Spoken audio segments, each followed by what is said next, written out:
प्यारे साथियों, जय हिंद। क्या हाल चाल है आप सभी लोग का। आशा करते हैं कि आप सभी लोग स्वस्थ होंगे, मस्त होंगे, साथ ही साथ जबरदस्त होंगे। प्यारे साथियों, आज के इस वीडियो में हम सभी लोग उत्तर प्रदेश डीएलएड के तृतीय सेमेस्टर का मैथ का राजन सीरीज का लघु उत्तरीय प्रश्न हल करने वाले हैं। तो चलिए देखते हैं आज के इस वीडियो का पहला प्रश्न।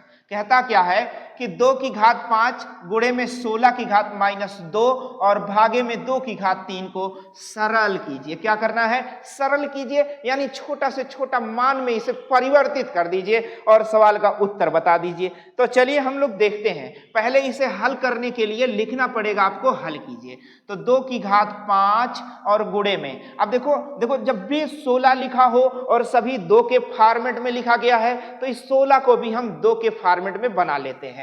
तो हम 16 को लिख सकते हैं 2 की घात 4। जैसा कि आपको पता है कि 2 गुणे 2 गुणे 2 गुणे 2, 2 दूनी 4 दूनी 8 दूनी 16 होता है कि नहीं होता है? बिल्कुल होता है। इसलिए हमने क्या लिख लिया? 2 की घात 4 और इसकी घात में -2 लिख लिया और डिवाइड बाई 2 की घात -3 कर लिया, जैसा कि आपने देख लिया। अब अगली लाइन में आपको लिखना है। अब चाहे तो पहले आप प्रश्न ही उतार लिए होते, एक लाइन बढ़ा लिए होते, ये आपके ऊपर है। मैंने सीधे यहां से सॉल्व करना चालू कर दिया। अब देखिए 2 की घात 5 गुणे में, यहां पर देखिए 2 की घात की घात आपस में गुणा होती है। एक नियम आपको याद रखना, यदि x की घात a की घात b कहीं भी मिले तो ऐसे में आपको याद रखना है x की घात ab। एक नियम आपको याद रखना है। अब चलते हैं, x की घात ab जब मिलेगा, यहां 2 की घात 4 दूनी 8 हो जाएगा और -8 हो जाएगा। अब फिर देखेंगे आप डिवाइड है, भाग है तो 2 की घात -3 है। एक नियम और आपको याद रखना है, यहां पर एक नियम और याद रखना है। क्या नियम याद रखना है? यदि 1/x की घात -a है तो ये x की घात +a हो जाता है। एक नियम और भी आपको याद रखना है।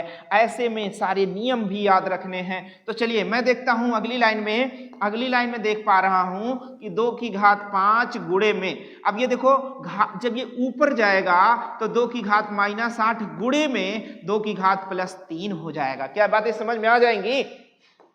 चलिए अगले प्रश्न की ओर चलते हैं। अब जब आधार समान हो तो घातें जुड़ जाती हैं। एक नियम और आपको याद रखना है कि जब आधार समान हो, x की घात a इंटू x की घात b इंटू x की घात c कहीं मिल जाए तो ऐसी स्थिति में x की घात a प्लस b प्लस क्या हो जाता है? c हो जाता है। ये भी नियम आपको याद रखना है। यदि x की घात a, x की घात b, x की घात c आपस में मल्टीप्लाई के रूप में हो तो इसकी सभी घातें आपस में जुड़ जाती हैं। उसी प्रकार आपको यहां लिखना है 2 की घात +5 और यहाँ -8, माइनस है तो माइनस के साथ जुड़ेगा और यहाँ प्लस में क्या हो जाएगा? 3। अब जैसा कि आप देख पा रहे हो 2 की घात 5 3 8 -8, 2 की घात 8 -8 यानी 2 की घात क्या हो गया? 0। अब ध्यान रहे, एक नियम और आपको याद रखना है। एक नियम और याद रखना है। वो कौन सा नियम होगा? यदि x की घात 0 मिल जाए तो यह सदैव 1 होता है, यानी x के स्थान पर कुछ भी हो, x के स्थान पर 2 4 6 8 10 12 हो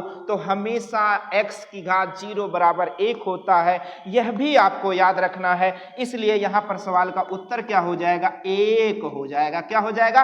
1 हो जाएगा। इस प्रकार से इस प्रश्न का आपको उत्तर देना होता है। चलिए नोट कर लीजिए, स्क्रीनशॉट ले लीजिए और रूल को भी नोट कर लीजिए ताकि अगले प्रश्न के लिए आपको आसानी हो, या कोई भी और भी प्रश्न इस प्रकार के आपको लगाने हो तो आप तेजी से उस प्रश्न का उत्तर दे पाएं। चलिए चलते हैं।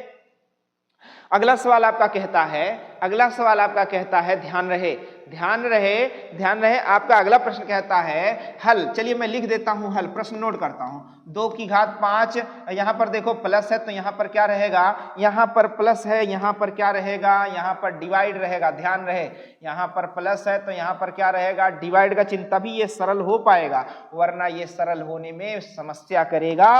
तो यहां पर देखो क्या कर दिया? भाग। तो देखो जब भी भाग कर देते हैं तो 2 की घात क्या हो जाएगा? 8 और की घात में क्या हो जाएगा 5 और भाग में है और भाग में है 2 की घात 5। पहले हम ब्रैकेट को हल करते हैं। आपको नियम पता होना चाहिए, वीबो-डमास का नियम पता होना चाहिए। वीबो-डमास क्या कहता है एक बार मैं आपको समझा देता हूं।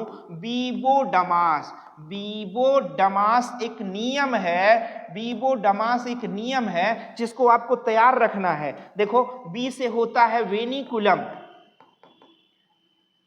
वेनिकुलम मतलब रेखा कोष्ठक, क्या हल करना है रेखा कोष्ठक।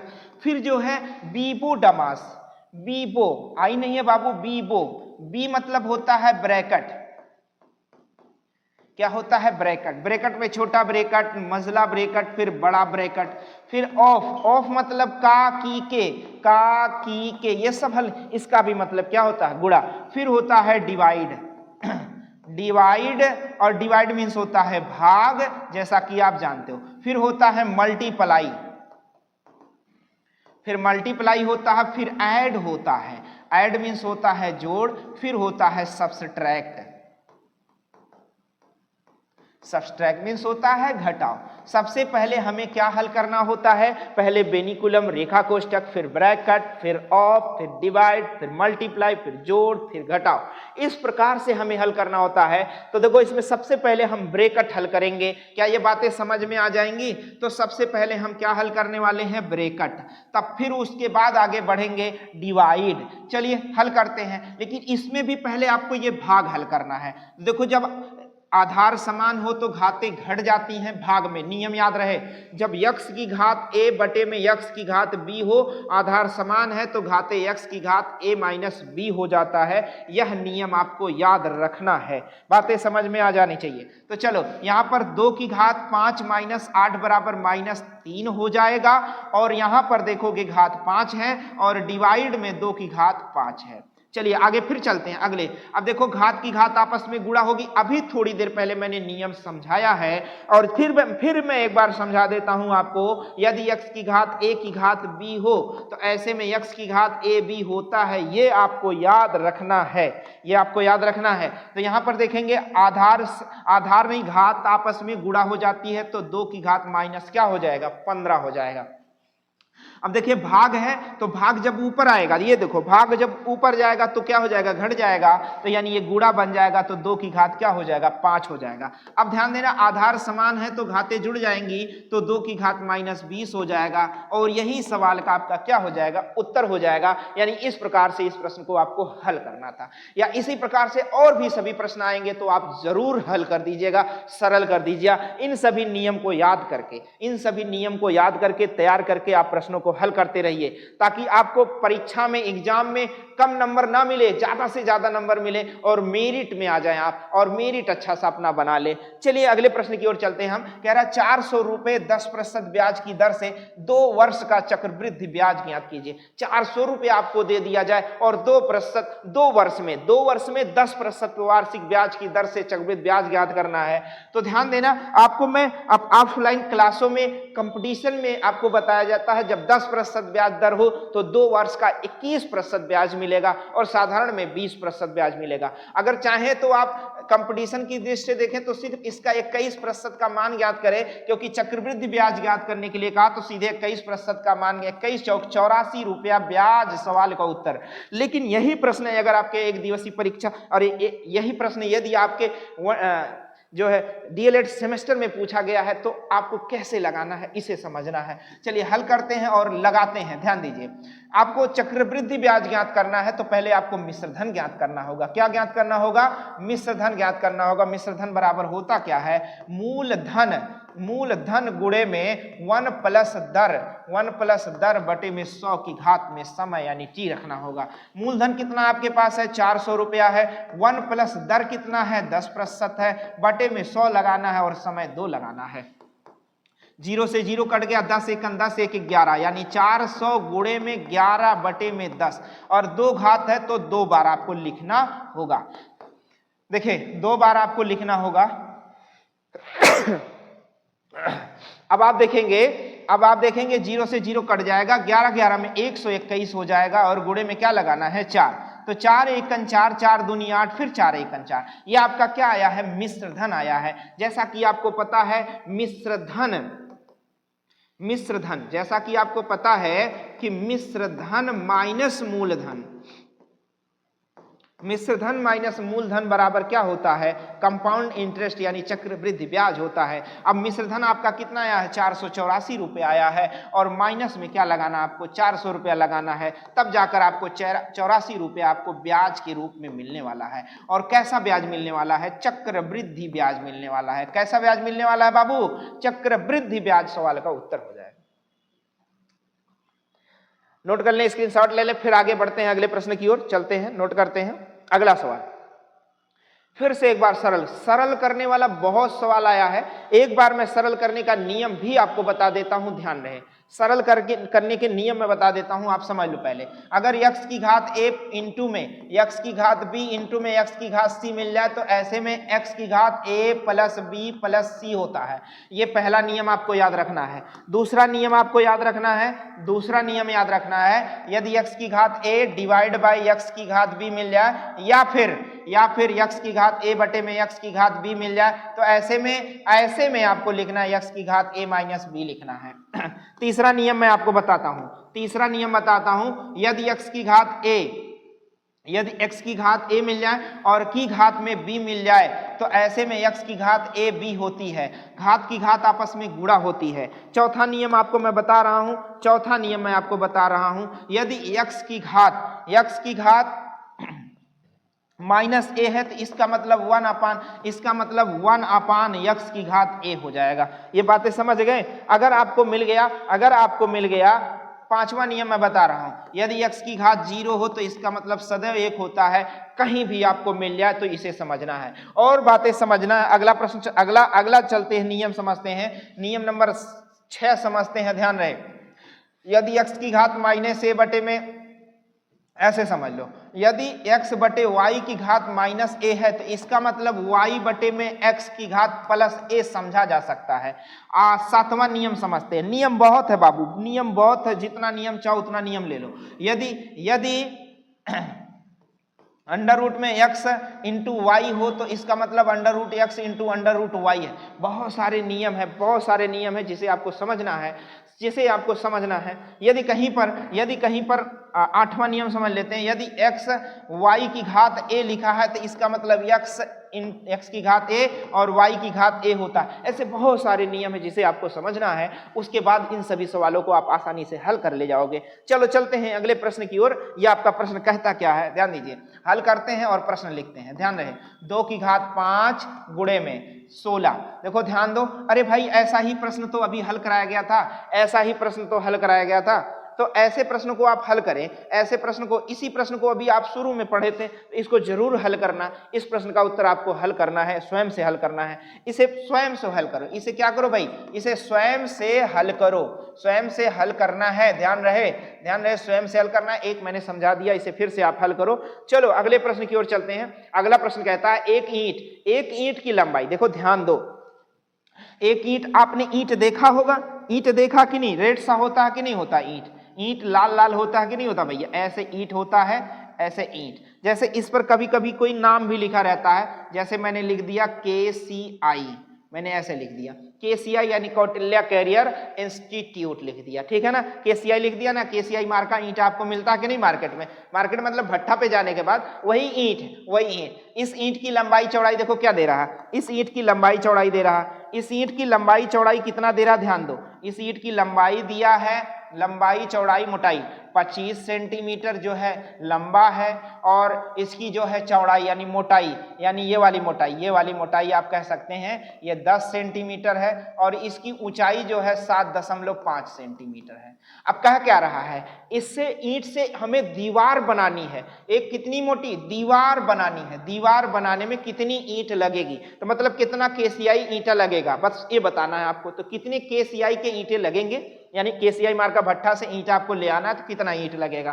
तो ध्यान दो, ऐसे सवाल को लगाने के लिए मैंने आपको क्या समझाया था, मैंने आपको समझाया था कि ईंटों की संख्या, अभी पिछली क्लास में इस प्रकार के सवाल को बताया गया था, ईंटों की संख्या बराबर, ईंटों की संख्या बराबर दीवार का आयतन, क्या लगाना आपको, दीवार का आयतन लगाना, क्या लगाना है, दीवार का आयतन बटे एक ईंट का आयतन, एक ईंट का आयतन, क्या भैया, एक ईंट का आयतन, ऐसे लगाना है। क्या ये बात समझ गए ना भाई? एक बड़ी सी दीवार होती है, एक बड़ी सी दीवार होती है, उसमें ईंट लगे होते हैं कि नहीं होते हैं? उसमें ईंट लगे होते हैं, ढेर सारे ईंट लगे होते हैं, ढेर सारे ईंट लगे होते हैं। अब उन्हीं ईंटों की संख्या आपको बताना है, ईंटों की संख्या बताना है, तो कैसे बताओगे? जब आप ईंटों की संख्या गिनोगे या एक आध दो टाली ईंट गिराओगे तभी तो बता पाओगे। अब उनको लगाने के लिए मैंने आपको सूत्र पिछली बार ही बता दिया था कि भाई ईंटों की संख्या ज्ञात करने के लिए दीवार का आयतन बटे ईंट का आयतन, और दीवार का आयतन बराबर क्या होता है, लंबाई गुणे चौड़ाई गुणे ऊंचाई होता है, और ईंट में भी लंबाई गुणे चौड़ाई गुणे ऊंचाई होती है। बताओ दीवार की लंबाई कितनी है, 5 मीटर लंबी है, 5 मीटर मतलब 500 सेंटीमीटर, और 3.5 मीटर मतलब 350 सेंटीमीटर, और 33 सेंटीमीटर मोटी दीवार है, 33 सेंटीमीटर मोटी दीवार है। और ईंट का आपने माप पहले ही लिखा, 25 गुणे 10 गुणे में 7.5। अब इसे आप हल करो, देखो दशमलव से 0 ऊपर बढ़ जाएगा। अब देखो 25 से काट दो, या 25 दहा में 250, 25 दहा में 250, और 250 दूना 500। फिर आप काटो, देखो 5 से काट दो, 5 5 एकन 5 2 7, 2 7 पंचम 25, ठीक है ना, पंचम 25, 5 से कट गया है, और इसे काट दो, 5 7 35 हो गया। अब देखो 5 तिया 15, 5 तिया 15, 5 14 में 70, फिर देखो 3 से काट दो, 3 11 में 33। अब देखोगे 2 गुणे में 14 गुणे में 11 गुणे में क्या रह गया है, 10। अब देखो 14 दूना 28 और गुणे में 110, 11 अठे 88 और 11 दूनी 22, 22 8 30 और एक जीरो लगा दो, इतना ईंट लगेगा, यानी 3080 ईंट लगने चाहिए उस दीवार में, तब जाकर वह दीवार बनकर तैयार होगा। क्या ये बातें समझ में आ जाएंगी? इसी प्रकार से आपको हल करने हैं, यानी 3080 ईंटा लगेगा केसीआई का, तो ऑर्डर मिल जाना चाहिए और इतने ईंटें आपको मिल जाएंगी। बात समझ में आ जाएगा? यानी लगभग 1.5 टाली से थोड़ा सा ज्यादा ईंटा आपको चाहिए। चलिए अगले प्रश्न की ओर चलते हैं, अगले प्रश्न की ओर। अगला प्रश्न कहता है कि 5000 रुपए आपके पास है। देखिए 5000 रुपए का 10% वार्षिक ब्याज की दर से 3 वर्ष का चक्रवृद्धि ब्याज कर। अभी मैंने बताया है कि चक्रवृद्धि ब्याज ज्ञात करने के लिए क्या करना होता है आपको, तो चक्रवृद्धि ब्याज बराबर होता है मिश्र धन माइनस क्या होता है, मूलधन होता है। क्या ये समझ गए ना? तो मिश्र धन माइनस मूलधन, लेकिन उससे पहले आपको क्या ज्ञात करना होता है, मिश्र धन ज्ञात करना होता है। तो देखो मिश्र धन का सूत्र फिर से मैं लिख रहा हूं, मैं सूत्र को इसलिए बार बार लिख देता हूं ताकि आपको याद हो जाए। मिश्र धन बराबर मूलधन गुणे में 1 प्लस दर बटे में 100 की घात में समय। समझ गए ना? अब देखो मूलधन कितना है, 5000 रुपए है, और आपके पास 1, और दर कितना है 10% है, और समय कितना है 3 वर्ष है। चलो देखो 1 0 से 1 0, 10 1 10 1 11, यानी 5000 रहने दो, और यहां क्या लिखोगे 11 बटे में 10, और कै बार 3 बार, 11 बटे में 10 आप कितनी बार लिखोगे 3 बार, 11 बटे में 10 फिर 11 बटे में 10 3 बार। अब देखो 3 0 से 3 0 खलास, 11 ग्रहिया में 121, 11 में 1331, और गुणे में क्या है 5। अब ध्यान दो, अब ये ध्यान देना है आपको कि 5 से गुणा, 5 एकन 5, 5 तिया 15 के 5 हासिल 1, 5 तिया 15 1 16 के 6 हासिल 1, 5 एकन 5 और 1 6, 6655 रुपए, यानी 6655 रुपया मिश्र धन हुआ। और जैसा कि आपको कंपाउंड इंटरेस्ट के बारे में बताया गया है, अमाउंट माइनस प्रिंसिपल, यानी मिश्र धन माइनस मूलधन। मिश्र धन कितना है 6655 रुपया, और मूलधन कितना था आपका 5000 रुपया, तो चक्रवृद्धि ब्याज कितना हो जाएगा 1655 रुपया हो जाएगा। यह सवाल का आपका उत्तर हो जाएगा। नोट कर लेंगे, स्क्रीनशॉट ले लेंगे, नहीं समझ में आए तो वीडियो को रिवर्स करके पुनः देख लेंगे। बातें समझ में आ जानी चाहिए। चलिए अगले प्रश्न की ओर चलते हैं। अगला प्रश्न आपको कहता क्या है कि भैया इसका गुणनखंड करिए, फैक्टर करिए, फैक्टर करिए यानी गुणनखंड कीजिए, फैक्टराइजेशन का सवाल है। तो चलिए समझते हैं। इसे हल करने के लिए आपको करना क्या होगा, तो पहले लिखना होगा 12y² माइनस y माइनस 1। अब देखिए इसको हल करने के लिए आपको करना होगा, देखो यहाँ पर कुछ तोड़ ताड़ होता है। क्या होता है, तोड़ ताड़ होता है और जोड़ जाड़ होता है। 12 एकन 12, ऐसा गुणा करो, यहां ऐसा तोड़ो कि उन्हीं दोनों का आपस में गुणनफल 12 हो जाए और उनको जोड़ने घटाने पर यहां -1 हो जाए। तो मैं लिख देता हूं 12²। अब देखो 4 तियां 12, 4 तियां 12, 4y गुणे 3y बराबर 12 हो गया कि नहीं हो गया। लेकिन इसे माइनस इसे प्लस कर दें और देखेंगे तो 4 - 3 बराबर 1, -4 + 3 बराबर -1 और 4 तियां 12 और 12 एकन 12 -12। बाकी सभी बातें समझ में आ जानी चाहिए।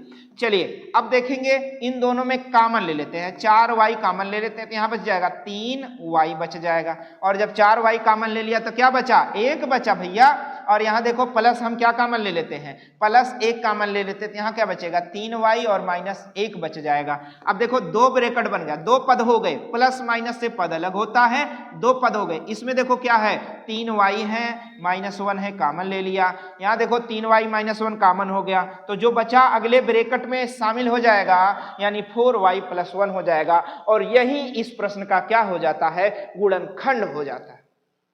स्क्रीनशॉट ले लें इसका भी, फिर आगे चलते हैं अगले प्रश्न की ओर।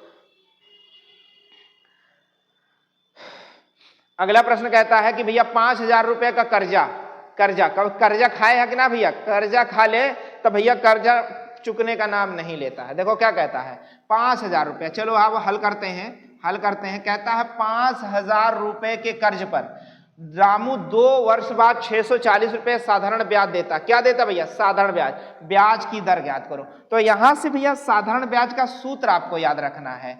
बस साधारण ब्याज बराबर क्या है, साधारण ब्याज। साधारण ब्याज बराबर होता है मूलधन गुणे में दर और गुणे में समय और बटे में 100। चलो देखो मूलधन कितना है भैया, 5000 रुपया कर्जा है और दर कितना है, यही तो ज्ञात करना है। और 640 रुपया ब्याज दे दिए हैं। चलो दर गुणे में समय कितना है, 2/100। देखो 2 0 से 2 0 गया, 50 और 2 इधर चलाएगा, 50 दूना 100 या 50 गुणे में 2 और यहाँ क्या आ जाएगा रेट ऑफ इंटरेस्ट। 50 दूना 100, 640 बटे में 50 दूना 100 हो गया।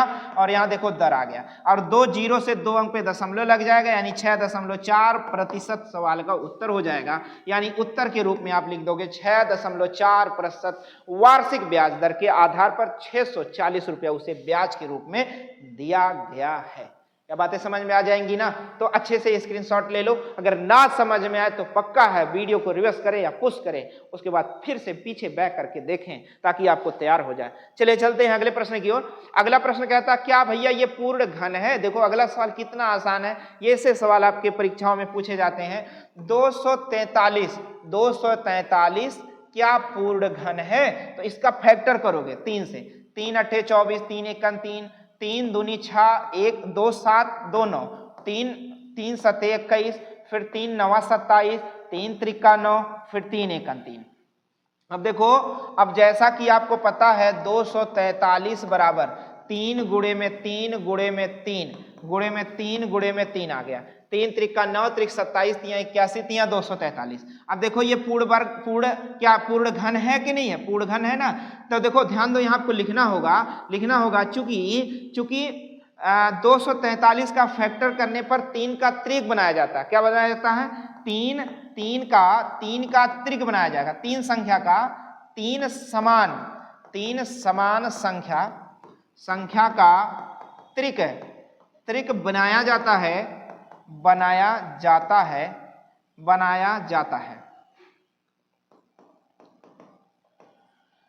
लेकिन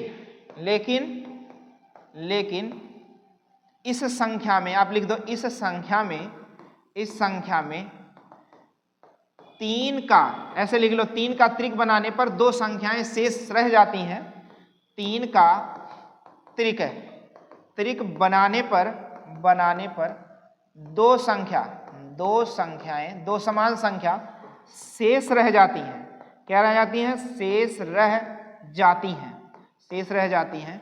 अतः 243 किसी भी संख्या का पूर्ण घन नहीं है, पूर्ण घन नहीं है। क्या ये बातें समझ गए ना? किसी भी संख्या का पूर्ण घन नहीं, बातें समझ में आ जानी चाहिए। चलिए अगले प्रश्न की ओर चलते हैं।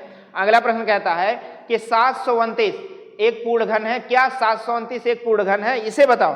देखो भैया 729 को भी तोड़ो, 729 ऐसे आप हल कर लो और ऐसे तोड़ो, 3 से भाग दे दो, 3 दूनी 6, 1 7, 3 चौक 12 और 3 त्रिक 9, फिर 3 से भाग दे दो, 3 से 3 3 8 24, 3 1 3, 3 से भाग दे दो, 3 दूनी 6, 3 7 21, फिर 3 से 3 9 27 और 3 से 3 त्रिक 9, फिर 3 1 3। अब देखो यहाँ देखो 729 बराबर 3 गुणे में 3 गुणे में 3 और गुणे में 3 गुणे में 3 गुणे में 3। अब देखो 3 त्रिक 9 त्रिक 27 3 81 3 243 243, गलत तो नहीं हो गया? 3 त्रिक 9 त्रिक 27 3 81 3 243 3 729, यानी 3 3 का त्रिक बना लो। अतः यह है ना, 3 का त्रिक बनाने पर आप लिख लो 3 का त्रिक बनाने